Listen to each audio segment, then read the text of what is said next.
Negotiation isn't a modern invention, it's the oldest human art form. From the silk merchants of ancient China haggling over prices to boardrooms where billion-dollar deals are sealed with a handshake, the way we negotiate has shaped civilizations. Today, we're uncovering the untold history of how humans learned to make deals and what ancient traders can teach us about modern negotiation. Stick around as we trace the evolution of negotiation across millennia. Our story begins not in markets or boardrooms, but on the shoulders of cliffs in the Middle East around 10,000 BCE. Archaeological evidence suggests that long before written language existed, early humans were already trading shells, flint, and obsidian across vast distances. But trading and negotiating are different things. True negotiation, the back and forth, the compromise, the mutual agreement emerged when settlements became permanent. These early traders faced a crucial problem. How do you agree on value when currencies don't exist? They solved it through the barter principle, but more importantly, they invented something revolutionary: the handshake. In ancient Mesopotamia, clasping hands signified trust and sealed a deal. This simple gesture became the foundation of all future negotiations.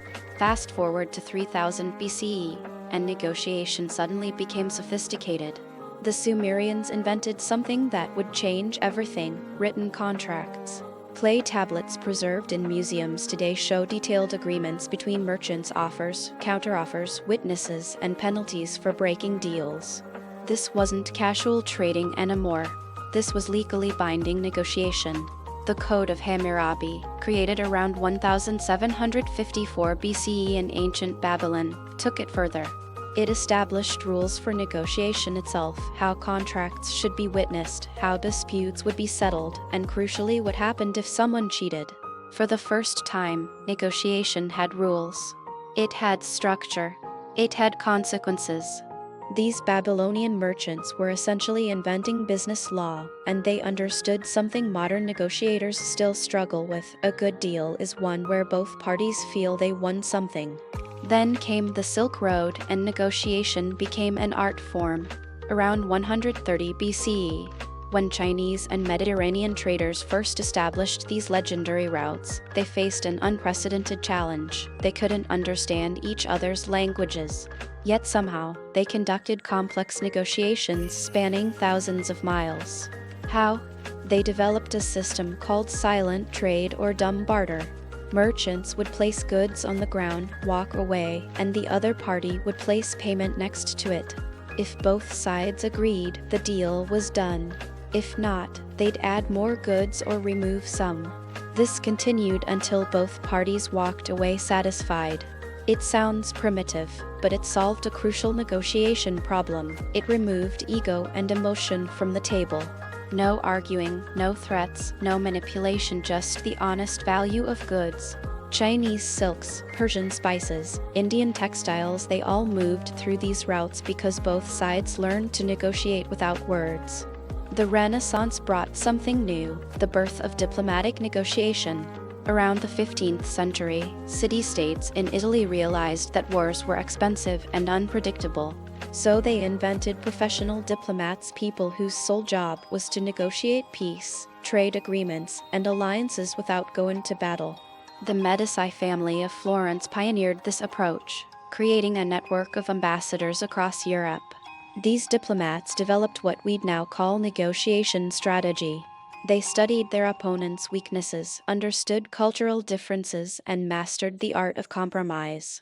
One famous example: when negotiating the Treaty of Lodi in 1454, Italian diplomats created a balance of power system where no single state could dominate others. This wasn't splitting the difference, this was creating a deal where everyone had incentive to keep the peace. They understood that the best negotiations create situations where breaking the deal hurts you more than keeping it. By the 17th century, negotiation had become so important that governments started keeping written records of how their diplomats did it. The Treaty of Westphalia in 1648 is famous for ending the 30 Years' War, but what's less known is how it was negotiated. Diplomats spent 5 years going back and forth, sometimes making progress, sometimes stalling completely. They developed techniques we still use today, breaking complex issues into smaller, negotiable parts, finding common ground on minor issues first to build momentum, and using mediators when direct talks failed. The Westphalia negotiations also established a crucial principle that all nations were sovereign equals regardless of size or power. This might seem obvious now, but it meant that smaller countries could negotiate from a position of principle rather than pure military might. It was a game-changer for how humans settled their differences. The Industrial Revolution brought negotiation into the factory. As manufacturing exploded in the 1800s, factory owners and workers discovered they had competing interests. Thus was born labor negotiation. Early strikes were violent, brutal affairs, but gradually, workers and owners realized something: negotiation was more efficient than conflict. The first formalized labor negotiations happened in Britain during the 1830s and 1840s, where workers' representatives would meet with factory owners to discuss wages, hours, and conditions. These negotiations were surprisingly sophisticated. Union leaders had to convince their members that a deal was fair, while owners had to maintain profitability. Both sides had to predict the future: what would happen if they didn't reach agreement. This added a new dimension to negotiation: the power to walk away. Workers could strike, owners could lock them out. The best negotiations happened when both sides feared what would happen if they didn't deal. The 20th century industrialized negotiation itself. After World War II, a new field emerged: game theory and behavioral economics.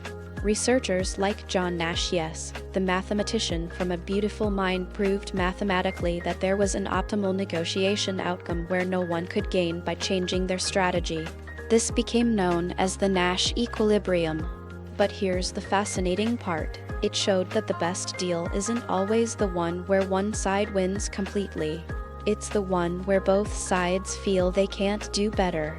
This changed everything. Suddenly, negotiators had scientific backing for what ancient traders intuitively knew: a fair deal is a lasting deal. Companies started hiring negotiation experts.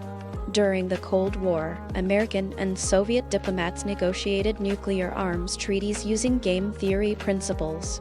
They understood that mutually assured destruction created an incentive structure where negotiation became the only rational choice. The late 20th century saw the rise of interest-based negotiation, a revolutionary approach that changed how we think about deals. Instead of positional bargaining, where each side stakes a claim and fights for it, negotiators started asking, what does the other side actually need? In the Camp David Accords of 1978, American mediator Jimmy Carter helped Israel and Egypt reach a historic peace agreement by uncovering hidden interests. Israel claimed it needed Sinai for security. Egypt claimed it needed Sinai because it was historically Egyptian territory. But when negotiators dug deeper, Israel's real interest was security guarantees, not desert. Egypt's real interest was sovereignty and pride. Once they understood the real interests, a deal became possible. Israel withdrew from Sinai. Egypt established peacetime relations with Israel, and both got what they actually needed. This approach, called the interest-based model, became the foundation for modern negotiation training. Today's negotiations happen everywhere at once. A startup founder pitches venture capitalists on Zoom. A supply chain manager negotiates with factories in 5 countries via email. A real estate agent shows you a house, and you negotiate price in minutes. But here's what's remarkable: the core principles haven't changed in 10,000 years. Ancient Sumerian merchants, Renaissance diplomats, Cold War negotiators, and modern business people all use the same fundamental techniques. They establish trust before negotiating positions. They understand the other side's interests. They look for creative solutions that expand the pie rather than just dividing it. They know when to walk away. They understand that the best deals are the ones both sides feel good about. The technology has changed. We can negotiate globally in real time, but human negotiation is still fundamentally about understanding what the other person needs and finding a way to give it to them while getting what you need. What can we learn from this history? First, negotiation has always been the alternative to conflict. Every advancement in negotiation technique is an advancement in human civilization. Second, the best negotiators study history. They understand that transparency builds trust, that fair deals last, and that both sides need to feel they won. Third, negotiation is fundamentally about finding common ground. From silent trade on the Silk Road to nuclear arms treaties, the negotiators who succeeded were those who found what both sides actually wanted. And finally, negotiation is a skill that's only becoming more important.